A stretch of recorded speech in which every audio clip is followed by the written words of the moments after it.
Sup guys, Zay Lemons here back, and in this hand we have the very first Google Pixel made by Google, which was actually the phone that I first started recording videos off of, and my first ever Pixel phone. And in my right hand we have the most current generation of the Google Pixel line, the Pixel 5, which is also my daily driver.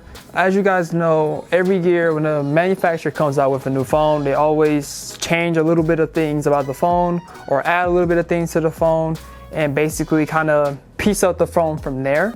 Every 2 or 3 years, they'll make like a big change to the phone, like changing the design of the phone or adding like a fingerprint scanner or a facial recognition, something along those borders with every 2 to 3 years with a smartphone. But we never actually see how big of a jump and how big of a impact manufacturers made between like their first phone and a phone that they made 4 years after the first phone.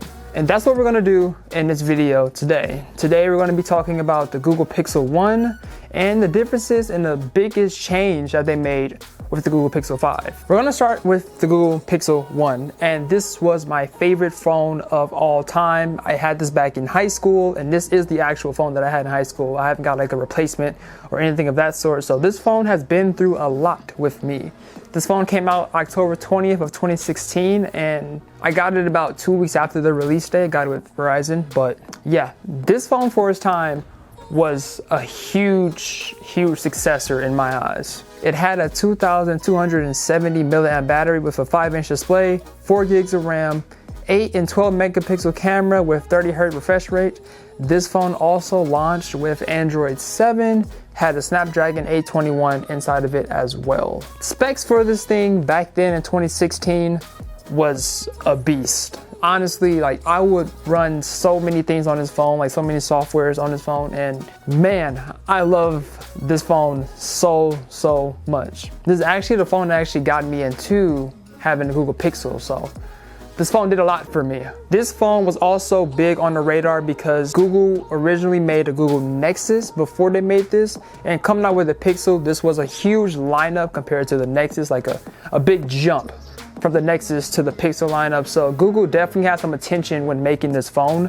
This phone actually had the best camera on the market all the way up to the Pixel 4. So the Pixel 1, 2, 3, and 4. All these phones had the best camera on the market. If not, it's debatable between like the iPhone lineup and the Samsung lineup. But most of the time, and tech YouTubers came out on top with having the best picture. And especially with the Google Pixel, this was a huge game changer for the photography lineup for the Google Pixel. This Pixel also implemented the fingerprint scanner on the back. So this thing right here on this glossy finish is actually a fingerprint scanner, and I believe this was actually one of the phones that came out with the fingerprint scanner on the back. I could be wrong. Now, since we're on the back of the phone, let's actually talk about the back of the phone. This phone has a glossy finish. I'm sure you guys can see that, but this glossy finish at the top, and it also comes with a plastic back as well, as the sides are plastic as well.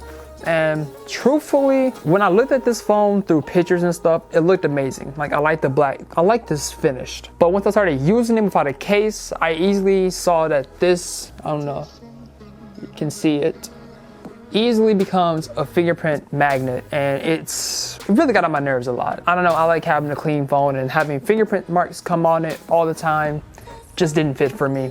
It only had one camera lens, and of course it had the flashlight, and yeah, this was basically the back of the phone. I actually did like the design of this phone and the size of this phone as well. Like for me, I can easily reach the end of the screen. I can easily reach the end of the screen with this phone, and that's kind of all I really needed in a phone, is to be able to reach it from one hand. Then again, I kind of have big hands, so I mean, that's probably why it was easier for me to reach across the screen and stuff like that. This phone also had 2 speakers. So one speaker is actually up here at the top, which is up here, and then also had a rear speaker at the bottom, which should be on the right side. I really wasn't a big fan of the rear speaker because most of the time when I would lay down and watch YouTube videos, I would keep my hand like this, and oftentimes I would cover the speakers so everything became muffled like all the time. However, I'm sure you guys can see something right away looking at the display of this phone, and you can see it has a forehead and it has a chin. Back then, that wasn't a big issue for people, but nowadays we want the screen to take up the entire screen So now we see how this is a bad design, but back then, I'm telling you guys, this was amazing. 5-inch display, probably one of the best displays out there. I said it in the beginning of the video. Overall, this is one of my favorite phones of all time, and this is actually what brought me into the Pixel lineup. Like, this phone was a beast for its generation. I actually recorded Journey to the Chosen Ones with this phone, and man, this phone, I put through a lot, and I'm still shocked to this day it still keeps up. But okay, that's enough about the Google Pixel. Let's talk about its younger brother, older brother. Would you call it the younger or the older brother? I don't know.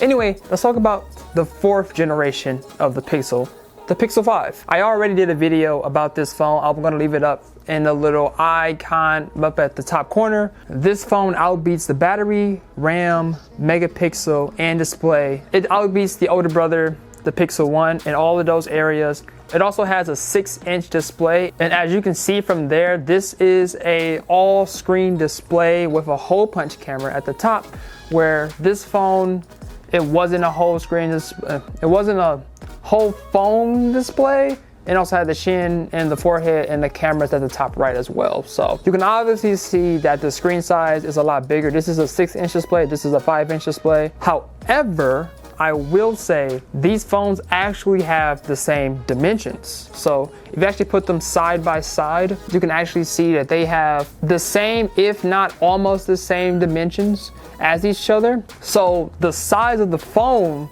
is actually the same, but they increased the touchscreen display on here by 1 inch compared to this one. This phone also has a 90 Hz display, which is very, very important to me because I like having a screen that's fluent and more responsive when I actually touch it. And this 90 Hz does the job all the time. This phone actually comes with an ultra wide lens, which that phone does not come with.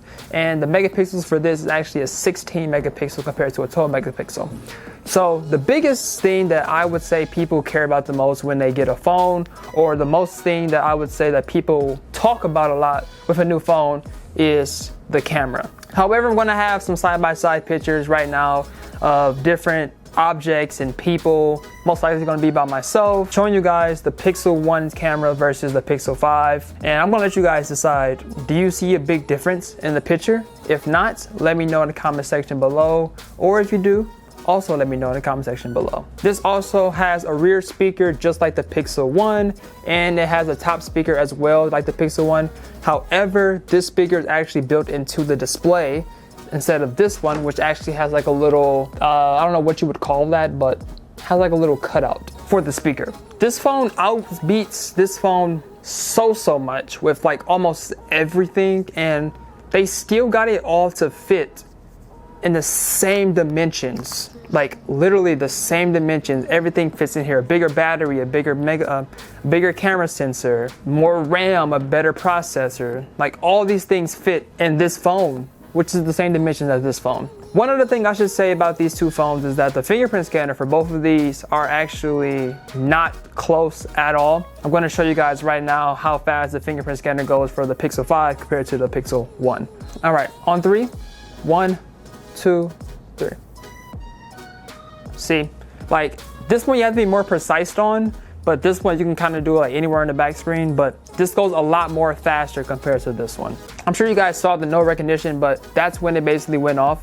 But either way, this fingerprint scanner is a lot more readable than this one, and it's insane. Going back on an older phone and seeing how a company did with one phone to a generation that's like 5 generations ahead or 4 generations ahead, you can actually see that there are huge differences that the company made from one phone to another. And they're not just small details, like all those small details actually add up to make bigger details. So maybe we should give a little bit more slack on phone companies when they make those small changes into phones. But that's all for this video, guys. Hope you guys enjoyed this little video that I have for you guys. If you did, make sure to leave a like on the video, and I will see you guys in another video.